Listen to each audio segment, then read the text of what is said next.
اللہ اکبر اللہ اکبر اللہ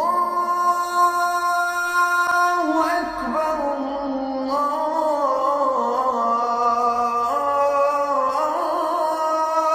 اکبر۔ اسی طرح سے یمن کے جو بادشاہی نظام تھا اس کو وہ لوگ تبع کہا کرتے تھے، اور تبع کا ذکر قرآن کریم میں بھی آیا، اہم خیر ام قوم تبعین، کیا یہ لوگ بہتر ہیں یا وہ قوم تبع بہتر تھی؟ تے بے اور عین تبع، تبان بھی کہا گیا ہے، تبع قرآن کریم میں آیا اور تاریخ میں بھی دوبارہ دیکھ رہا تھا آج الکامل فی التاریخ اہل سنت کی، اور اس کے علاوہ البدایۃ والنہایہ ابن کثیر کی، بڑی مشہور یہ تاریخ ابن کثیر کی، جس کو تقریباً تمام مسلمان مانتے ہیں، یعنی حتیٰ وہابی بھی جس تاریخ کو مانتے ہیں وہ البدایۃ والنہایہ، 14 جلدوں پہ تاریخ ہے، یہ تاریخ طبری بھی ہے، لیکن البدایۃ والنہایہ کیونکہ وہ خود مسلکن دیوبندی ہے وہابی، کیونکہ اس زمانے میں دیوبندی تو بھی 150 سال پہلے ٹائٹل چلا ہے، لیکن وہ اسی مسلک کے تھے تو اس لیے اس تاریخ کو بڑی اہمیت حاصل ہے۔ تو میں دوبارہ دیکھ رہا تھا ان کا، اب ہمارے علماء نے لکھا پھر المناقب میں ابن شہراشوب نے 900 سال پہلے، جو اس سے بھی پہلے کی تاریخ ہے، جو ہمارے مناقب کی ہے اس میں تاریخ بھی ہے۔ توجہ ہے میرے ساتھ؟ تاریخ کے عنوان سے پیش کر رہا ہوں۔ تو تبع حمیری، حمیری ایک قبیلہ ہے، آج بہرحال شیعہ اس میں بہت زیادہ ہیں، سادات بھی ہیں۔ تو حمیری قبیلہ، اور یہ ایک پیغمبر اسلام سے 700 سال پہلے، یعنی جناب عیسیٰ سے بھی پہلے، جناب ختم مرتبت سے تقریباً 540 سال پہلے جناب عیسیٰ کا دور ہے، تو اس سے بھی پہلے تبع جو ہے وہ دنیا کو فتح کرنے چلا۔ دنیا کو فتح کرنے کے لیے بڑے بڑے نام چلے ہیں، اسکندر اعظم کا نام بہت مشہور ہے، الیگزینڈر دی گریٹ کے نام سے، اور بہت سے لوگ، جیسے خود بڑا مشہور و معروف جو پچھلے ایک دور کا رہا ہے بہت بڑا ظالم جو دنیا فتح کرنے کے لیے چلا تھا، بارہ ہٹلر بھی کہتے تھے کہ دنیا فتح کرنا چاہتا تھا، لیکن چنگیز خان جس نے کافی دنیا کا جو بھی تھا، دنیا پوری دنیا تو کوئی فتح نہیں کر سکا، لیکن دنیا فتح کرنے کے لیے بہت سے لوگ چلے کہ ہم دنیا فتح کریں۔ توجہ ہے؟ تو تاریخ کے عنوان سے جاری رکھے ہوں تو اس لیے پیش کر رہا ہوں۔ تو اسعد، ایک ہے اسد الف سین دال، اسد ہوتا ہے یہ یعنی شیر، ایک ہے اسعد الف سین عین دال، اسعد، سعد سے اسعد یعنی بہت خوش قسمت، سعد کہتے خوش قسمت کو، اسعد یعنی سب سے زیادہ خوش قسمت۔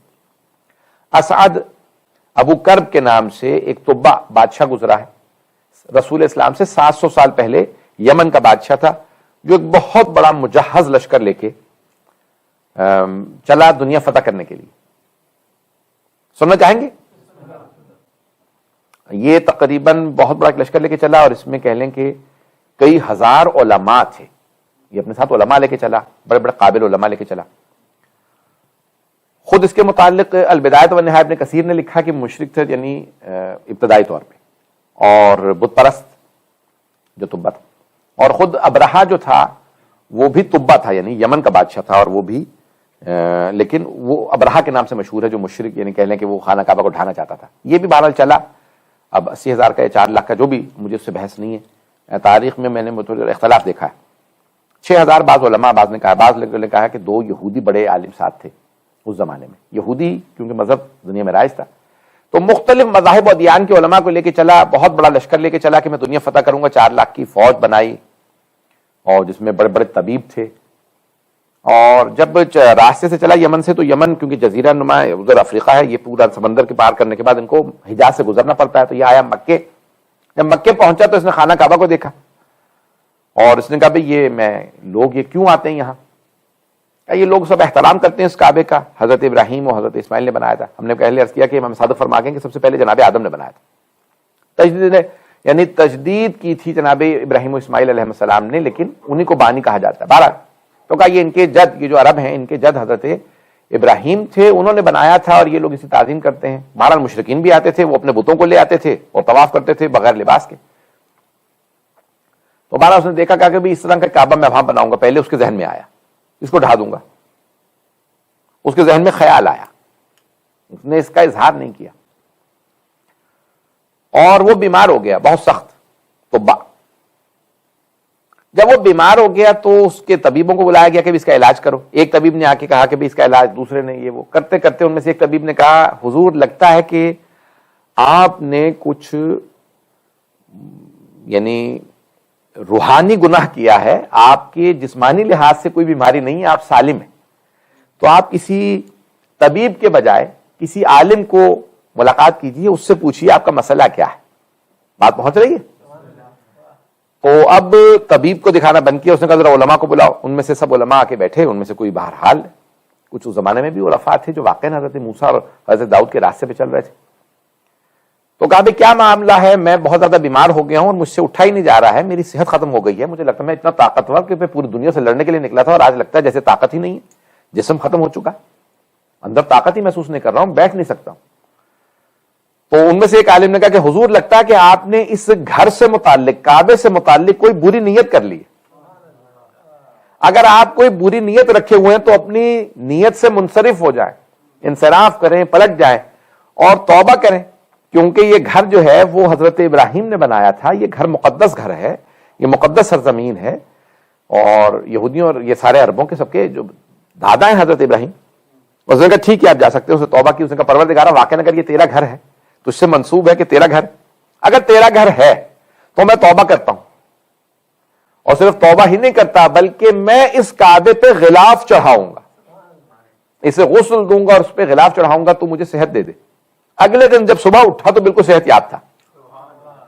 اچھا البدایہ والنہایہ والے کہتے ہیں کہ خواب میں اسے بشارت ہوئی کہ اس پہ غلاف چڑھاؤ, تو پیغمبر اسلام نے فرمایا ہے کہ سب سے پہلے جس آدمی نے خانہ کعبہ کو غلاف چڑھایا ہے وہ طبہ تھا. یہ جو غلاف کعبہ جسے کہا جاتا ہے, ستر کعبہ, کساہا, کسوت کعبہ جسے کہا جاتا ہے, یہ خود فقہی احکام ہے کہ اسے جیسے آپ کہتے ہیں وضو کرایا جاتا ہے, اس کو غسل دیتے ہیں, خانہ کعبہ کو غسل دیتے ہیں اور پھر اس کے بعد نیا اس کا سیاہ. تو سب سے پہلے اس طبہ نے اسے غلاف چڑھایا, ایک کسوت کعبہ کا جو عمل تھا, غسل دیا, اور پھر اس نے خواب دیکھا بقول ابن کثیر کے, دوبارہ خواب دیکھا کہ نہیں اس سے بہتر کرو, اس سے بہتر کرو, کرتے کرتے اس نے تیسری دفعہ میں بہت خوبصورت غلاف جس کے اوپر سونے کی تاروں سے کام ہوا تھا, وہاں پہ کچھ برتن رکھے, اور اس نے وہ سب سے پہلے اہتمام کیا, اور وہ سارا کا سارا اہتمام طبہ. اور اس لیے سرور کائنات کی حدیث ہے اہل سنت کی کتابوں میں بھی, اور میں نے اپنی بھی بعض تفاسیر میں یہ حدیث دیکھی ہے, لا تسبوا الطبہ, کہ سرور کائنات نے کہا کبھی طبہ کو گالی نہ بکنا, لأنہ اول من کسل کعبہ, کیونکہ وہ آدمی وہ تھا جس نے سب سے پہلے کعبہ پہ, خانہ کعبہ پہ غلاف چڑھایا. بات پہنچ رہی ہے نا حضرات؟ اور دوسرے مقام پہ ہے کہ لأنہ آمن بی, کیونکہ وہ یا اسلمہ, اور وہ سب سے پہلا وہ یعنی وہ آدمی ہے جو میرے آنے سے پہلے, اس دنیا میں آنے سے پہلے مجھ پہ ایمان لے آیا تھا. بات پہنچ رہی ہے؟ بہرحال ایمان کیسے کہ بھائی حال اس نے غلاف چڑھایا, اس کے بعد یہاں سے چلا تو یثرب تک پہنچا. اس زمانے میں اس کا نام یثرب تھا, مدینہ نہیں ابھی ہوا تھا. مدینے پہنچا, مدینے میں آنے کے بعد اس نے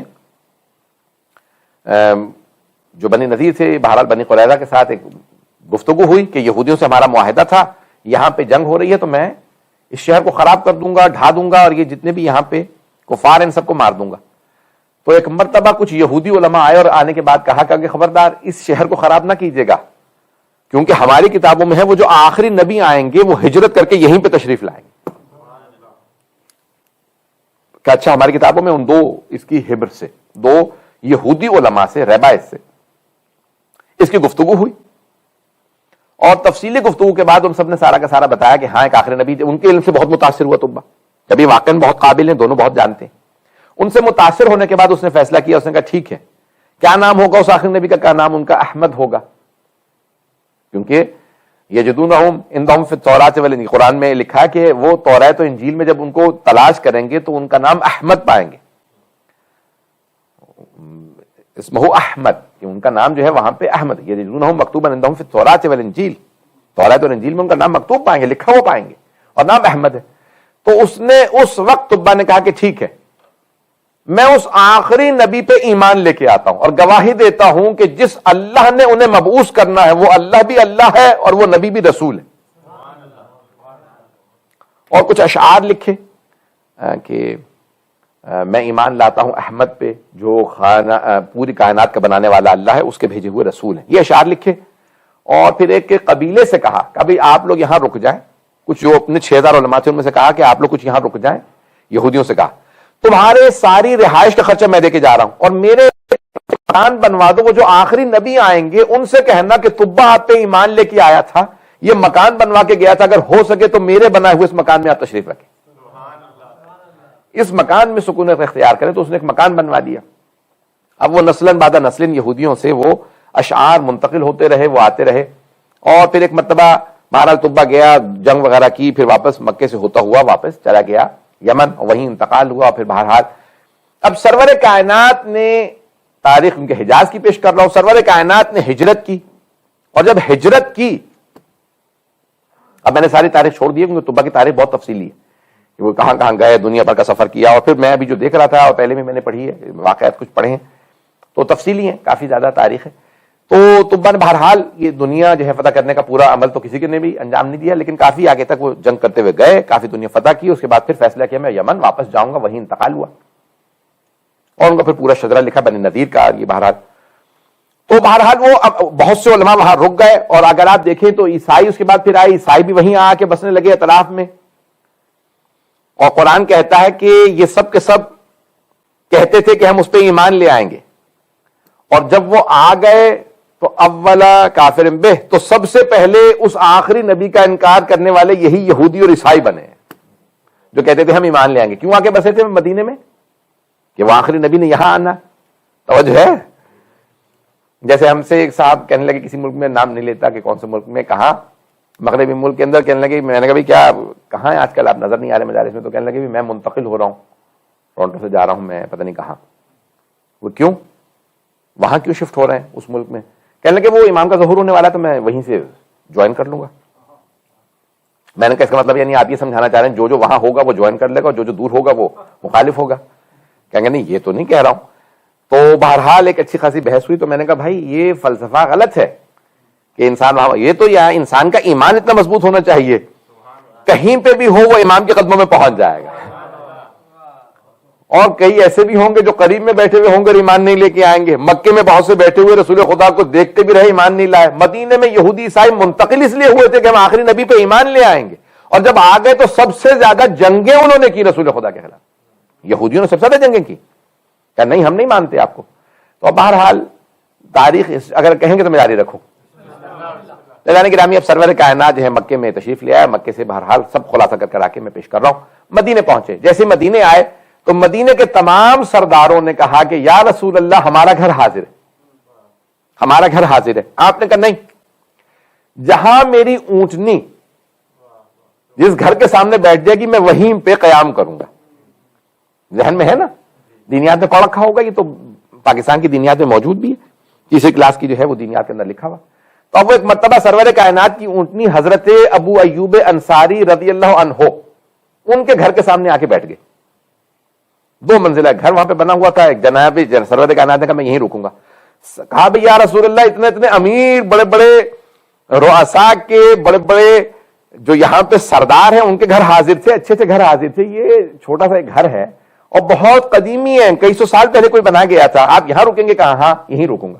تو فوراً حضرت ابو ایوب انصاری آئے, اور آنے کے بعد کہا یا رسول اللہ ہمارے اجداد ہمیں خط دے گئے ہیں کہ کوئی آدمی تھا طبہ نامی بادشاہ, وہ ایک خط دے گیا تھا یہ مکان بنوانے کے بعد کہ ایک آخری نبی آئیں گے, جب وہ مدینے آئیں تو کہنا کہ میں ان پہ ایمان لا چکا تھا اور یہ مکان ان کے لیے بنوا کے چھوڑے جا رہا ہوں. اگر وہ مدینے تشریف لائیں, جب وہ مدینے تشریف لائیں تو ان سے کہیے گا اس مکان میں قیام پذیر ہوں, اور یہ ان کے لیے ہماری طرف سے کہا کہ کچھ اشعار ہیں. اللہم صلی علی محمد. اور فرمایا جانے کی نام کہ وہ آپ پہ ایمان لائے تھے, کچھ اشعار دے گئے تھے. رسول خدا نے اشعار پڑھے اور کہا کہ ہاں میں گواہی دیتا ہوں طبہ مجھ پہ ایمان لے کے آیا تھا. یہ علامہ طباطبائی نے بھی اس طرح کے جملے وہاں پہ درج فرمائے ہیں تفسیر میں, جب قوم طبہ کا ذکر آیا.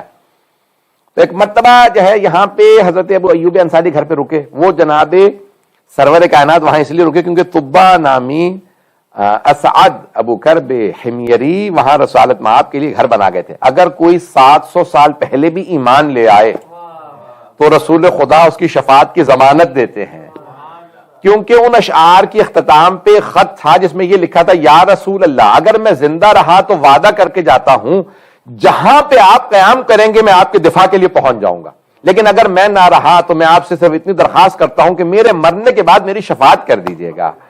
تو رسول خدا نے کہا کہ ہاں میں اس طبہ کی شفاعت کروں گا۔ المناقب میں لکھا ہے سرور کائنات نے فرمایا کہ میں شفاعت کروں گا۔ عزیزان گرامی، یہ سرور کائنات کا وعدہ ہے کہ میں شفاعت کروں گا جو مجھ پہ پہلے بھی ایمان لے آیا ہو، جو مجھ پہ پہلے بھی ایمان لے آیا ہو، میرے بعد بھی ایمان لے کے آئے، میں اس کی شفاعت کروں گا اگر مجھ پہ ایمان رکھتا ہوگا۔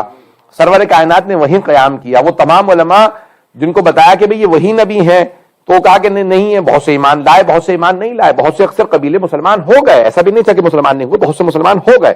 حضرت ابو ایوب انصاری اور دیگر جو علماء بہت سے وہاں پہ موجود تھے، سب ایمان لے آئے۔ تو عزیزان گرامی، یہ مدینے کی تاریخ ہے۔ سرور کائنات نے وہیں پہ اسی مکان میں قیام کیا، بعد میں پھر مسجد نبوی کی تعمیر کی۔